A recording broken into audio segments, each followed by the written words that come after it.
Bien, bonjour mesdames et messieurs. Good morning, ladies and gentlemen. Donc démarrer We're going to make a start on our second day of our Impact Conference. And so it's going to be our first full working day on the technical subjects which we'll exchange between ourselves, and also discussions which will allow us to develop proposals and ideas for the future.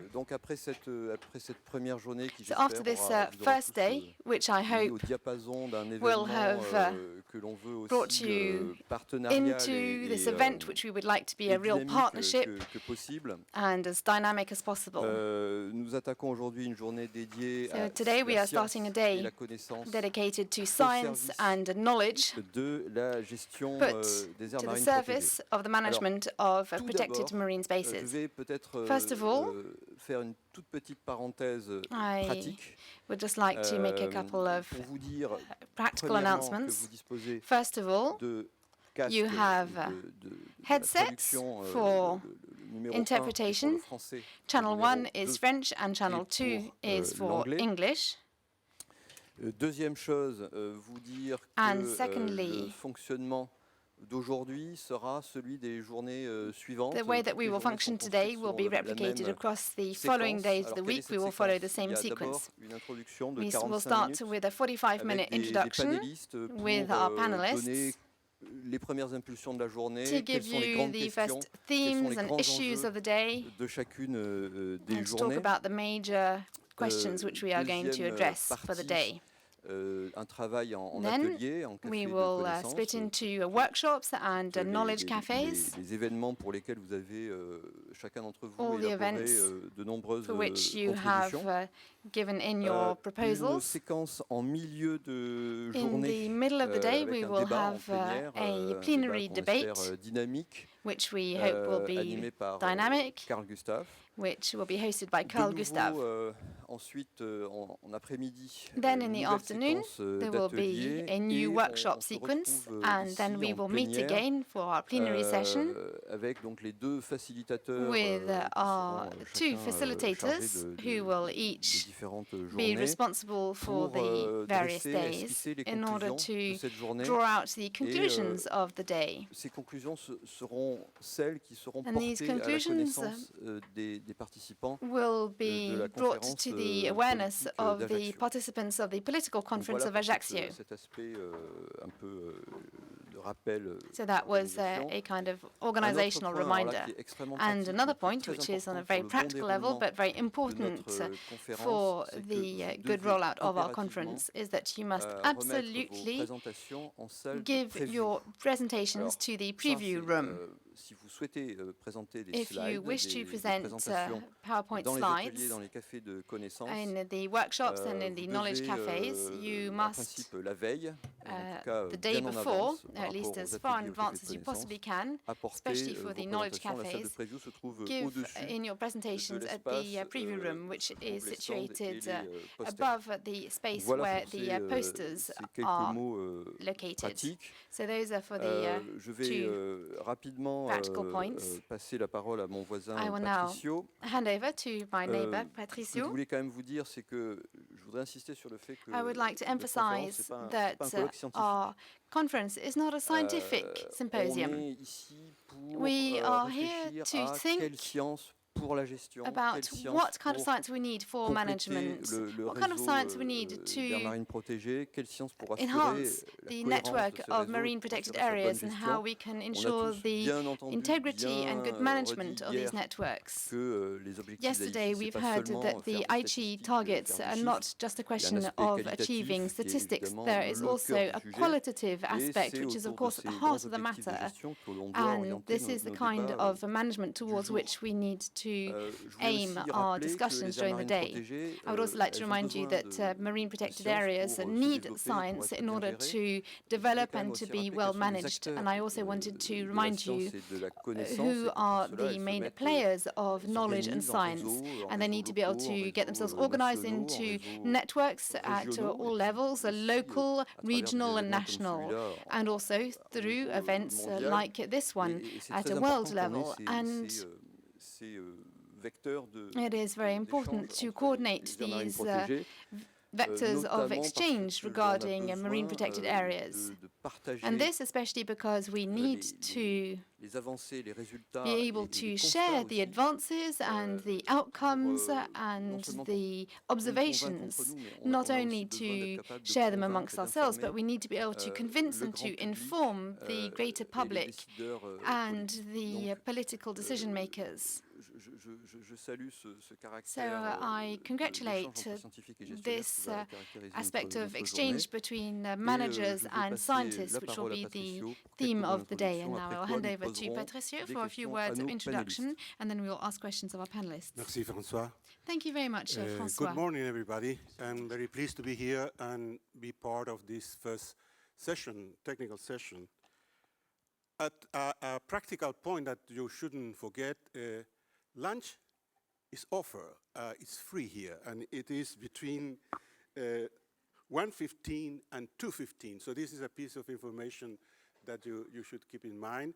It will be done in the same big salon hall that we used yesterday for the cocktail. So there at 1:15 to 2:15, lunch is offered. Now, on the technical side, I think, as François just said, we have here a meeting where we are creating a bridge between the science practitioners and the practitioners that manage, handle, participate, stakeholders in marine protected areas. And in that sense, this day is the mostly science for, as it says on the screen, science knowledge at the service of effective management. And there are several main streams in the day, but I will say that today we will be somehow putting up to date the information, what had happened in terms of progress between Impact 2 and Impact 3. Many of the presentations report on that. There are many new methodologies and techniques that will be exposed during the day, knowledge cafes and workshops. And there are main topics that are emerging, ecosystem services, one of them, valuing ecosystem services, very demanding aspect. There are very interesting workshops. But we have contributions from a wide spectrum, going from oceanography to social and human sciences. And we have many reporting on specific cases, studies, and particular good practices, bringing good practices to the fore. I would say that we benefit from the development of very many new techniques in the area and the science that can support MPAs and methodologies. We have increased significantly our knowledge by tracking animals about the connectivity between distant populations. This is very important. Connectivity can be measured genetically with genomics techniques, and there are beautiful maps for turtles, for example, giving us the genetic connectivity of different populations of turtles globally in all the oceans. That's a magnificent piece of work. But we do have also biological connectivity, life history phenomena, and this is the knowledge there has increased a lot. And finally, we have very importantly ecological connectivity being studied. Tunas that take breakfast in New York or in the west coast of North America in San Francisco, but later on they will be in Tokyo Bay. And so we have been tracking these large fish, large marine mammals, and birds. The bird community, research community has been enhancing their networks for tracking. So we know much more on how we have knowledge now to really look at designing global networks. And in that sense, this is a huge challenge. We're moving. The other main aspect that I will underline in this brief introduction is that we're moving from the local and regional, and therefore the coastal, rather small-scale MPAs, to look at a change of scale, to look at basin-wide, global, coverage of MPAs for the ocean world. So this is a huge change of scale, have many implications from management. How do you manage a high seas MPA? Is it possible? Is just an issue of governance, lack of governance, or is it an issue of practicalities? And can we manage, and how we can manage deep sea, protected areas? And all these pose challenges for the science, for the methods, for the managers. So I will not go much further on these general comments. We have a very rich day. The challenge, I know, will be workshops, the 2 blocks of workshops in the morning and the 2 blocks of workshops in the afternoon, as well as knowledge cafes, are a challenge. There are very many parallel sessions, and you have to make up your mind and follow the streams that you're most interested in, you're engaged with. But there are many, many parallel sessions, and please make use of the book, and there are printed special, plans to help you to get to the places you want to go. There are some that will take place outside in the annex building of the university at the entrance to the right-hand side. And so please make sure that you can know the venue you are looking for. So without much ado, we'll go to our panelists here. We ask them to speak their mind and give the kickoff, ideas for the day from the perspective of their own, practice and specialty. So please, David, you start and kick off. Okay, thank you, Patricio. Morning, everyone. So I have the challenge of starting this off, and I guess I would identify that there are 2 big questions that we're trying to address today. And this is looking at science and knowledge in support of marine protected areas. I think the first one is quite a broad one, and as a scientist, this is particularly relevant to my work. And that's how do we identify and collect and process and communicate information or knowledge. And I don't just mean as a scientist working in a vacuum, but the co-creation of knowledge, participatory research, and so on. I think this is a major challenge that we all have to deal with, and I think all the sessions today will deal with that as a general question. I've been very much involved in looking at ecological resilience and how that can be used in management of MPAs. I think in terms of, we have a session on that today, and movement from Impact 2 to now really shows how back then, 4 years ago, we were really looking at methods, discussing methods, but now we're really looking at approaches in a more general sense, because there has been a big expansion and diversification of practice since then. And we're really looking at approaches from local to larger scales to try and use resilience information effectively and new ideas. The second area that I've been involved in is in World Heritage and trying to get more marine World Heritage sites and to use the World Heritage label to really motivate more marine conservation. And this is, well, there have been, of course, there are a number of marine World Heritage sites. There's only recently been a strategy to try and expand the network of marine World Heritage, make it more representative, to look at regions that are not represented, features that are not represented in it. And so we'll be discussing that. And these scientific principles and guidance are critical to being able to do that in an effective way. Then the second big question from the science is, how do we do this at scale? Because a lot of science happens at a simplified level, whether it's at a small scale in terms of studies that are done in the field, or in simplified models, whether they're computer models or mathematical models. And how do we try and deal with the complexity of the world out there? And that addresses the sustainability issue. And I think in this, in Impact 3 being about the HE targets extending to the 10% coverage, on a spatial scale, there are 2 ways to do that, really. One is the big ocean approach, where you have these large open ocean and remote protected areas, and I think that's a very important route, and there's sessions on that today. And the other is the one that I think came up in the plenary yesterday in the presentations from Madagascar and Thailand, and that really addresses how do you deal with the small-scale interests of communities, the cultural diversity, the diversity of interests that occur around the world. And it's a real challenge for us to be able to frame our science and our knowledge in ways that are useful to contributing to that process and informing that process. And I think we really need to do that. And I think the way to do that is not to be prescriptive about method or even some approaches, but to have a clear vision and principles. And I've had the great fortune in the last few months to be on the Blue Ribbon panel of the Global Partnership for Oceans. And I think in that, what we tried to do, mixing scientists, business people, policy people, was to really identify principles that help you achieve sustainability, whether it's from the small to the large scale. So I urge people to have a look at that and consider how useful that is as an approach in achieving our goals. So thanks, Patricio. Merci, David. Thank you, David. Phil, vous êtes spécialisé dans les mers profondes. Vous avez été très actif dans le processus Gobi ces derniers temps. Et je vous invite à donner vos directions pour cette journée. You can give us your orientations for today.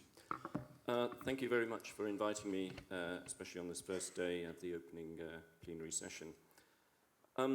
It's a fantastic meeting, it's a fantastic venue, first of all, but a great opportunity bringing everybody together. So we've got here people working on deep water, on shallow water, on pelagic, on benthic ecosystems from all over the world, and we've also got scientists and policymakers, and I even noticed some industry people around. So it's a great venue to have some really important debates. From the deep water perspective, we have a major problem. It is a problem that affects all of us, but it's a much, much bigger problem in the deep sea, and that is gaining the knowledge. Because many areas of the deep sea are extremely remote. And if I give you some examples, to get into the middle of the Pacific would take several days of ship time just to get out there before you start collecting any data. And when you get there, it's very deep, so it could be some thousands of meters. So to collect a sample takes several hours, and then you've got to bring that back and look at it all. And most times when we go to sea, we know so little about the area that we're going to that we come back with more questions than we set out to answer. So you then need to go back again, and then you start to answer some questions and raise some more, and you need to go back again. But if each time it costs at least $1 million or a few $1 million, then you see that we're not going to cover much of the world with detailed information very quickly. But a lot of information does exist in different labs and different places, and it's difficult to get hold of all of that. So we do try to reach out to as many scientists as possible and ask them to bring their data forward so that we can make a proper assessment of what habitats and ecosystems are out in the deep sea. In some work that we've done in previous projects, we've looked at places like deep sea canyons, and we found that there are many habitats, even in very deep water of a few thousand meters on the canyon floor. And then when you go up the canyon walls, you have different habitats as you go up with different organisms living. So you have a huge patchwork of very small habitats, even in deep sea areas. So the deep sea is not just a flat and boring place. So one of the big problems then is to how to gain knowledge in these especially remote areas. Secondly, there's been a very low take-up of MPAs in the high seas, and this is a problem. And to help the process along, criteria have been set into things called EBSAs, ecologically or biologically significant areas, and workshops are being set up by the CBD, and around the world we've had a whole series of these just in the last few years, and now a very large number of EBSAs have been identified around the world and are going through the United Nations process. But so far they've only been identified on their scientific criteria, and nothing has happened about managing any of these areas. And sooner or later we're going to need to take the step from identifying them to dealing with these areas that are sensitive in some way or other. And either we're going to have to develop marine protected areas within them, maybe not make all of them into marine protected areas, but probably even the rest of them, which doesn't become an MPA or some management regime, will need some sort of control in the future as exploitation moves forward. And this is a massive challenge, is how to get buy-in from the whole community into managing deep sea areas. And when we've done that,